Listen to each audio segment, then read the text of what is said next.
Hello, everybody, and welcome back to True Crimes and Cartel History. Today, we're diving into one of Southeast Asia's most shadowy and controversial figures. And this time, it's not a drug lord hiding in the jungle. It's a first lady. Meet Rany, the wife of Cambodia's long-ruling Prime Minister, Hun Sen, a former nurse turned into political powerhouse, with whispers that she may also be deep in the game. That game? Drugs, power, and secrecy. Yeah, Michelle Obama, she is not. Let's get into it though.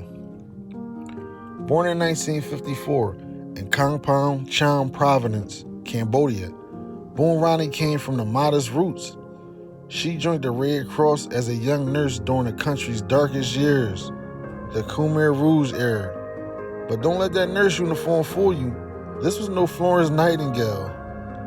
She reportedly treated wounded fighters during the Civil War, where she eventually met her husband, Hun Sen, a Khmer Rouge commander who later defected to Vietnam. The two married in the 1970s and became Cambodia's ultimate power couple. Think Beyonce and Jay-Z.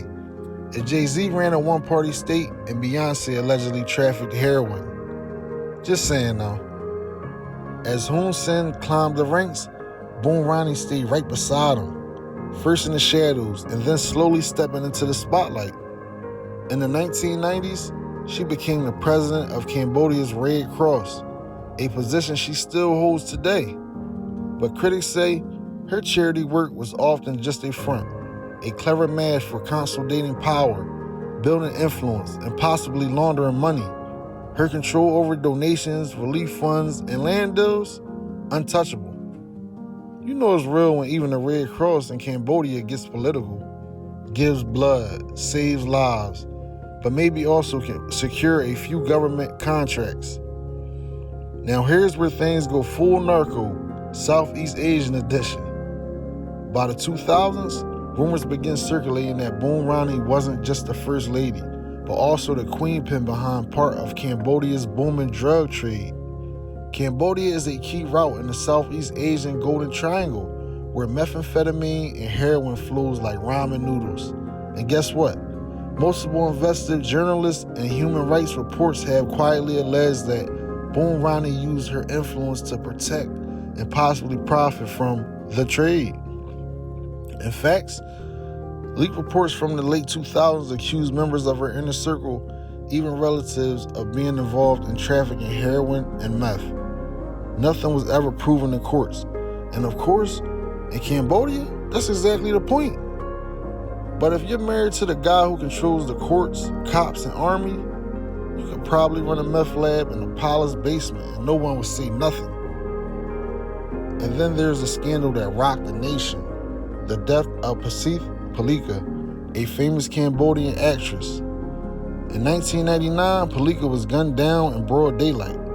Before she died, she allegedly revealed in a Paris Match interview that she was having an affair with Hun Sen. Yes, Boon Rany's husband, Hun Sen, she was having an affair with him and had been threatened by Boon Rany. French media went nuclear and even Interpol got involved. But surprise, no one was charged. Many believe Boon Rany orchestrated the hit out of jealousy and revenge, though the case was buried deeper than a Cambodian gold mine. Coincidence or Cambodian-style karma? You tell me. Despite the country's poverty, Boon Rany lives like a queen. Multi-million-dollar villas, luxury cars, private jets, and no visible income except her Red Cross gig. Meanwhile, her family owns massive swaths of land and high-rise developments in Phnom Penh. And while regular Cambodians hustle for $5 a day, Boon Rany's household has been described by critics as a cartel in royal clothing. She may not wear a crown, but if Gucci made tiaras, she probably had 3 or 4. So who is Boon Rany? A devoted wife? A national humanitarian? Or a power-hungry queenpin who turned Cambodia into her personal empire? The truth, like much in Cambodia politics, remain locked behind iron gates, secret banks, accounts, and government immunity. But one thing for sure, where there's smoke and gold-plated SUVs, it's usually fire there too, and maybe even meth. This has been True Crimes and Cartel History. I need y'all to like this for me, comment, and subscribe for more deep dives into the dark side of power. And remember, just because she wears pearls doesn't mean she's innocent.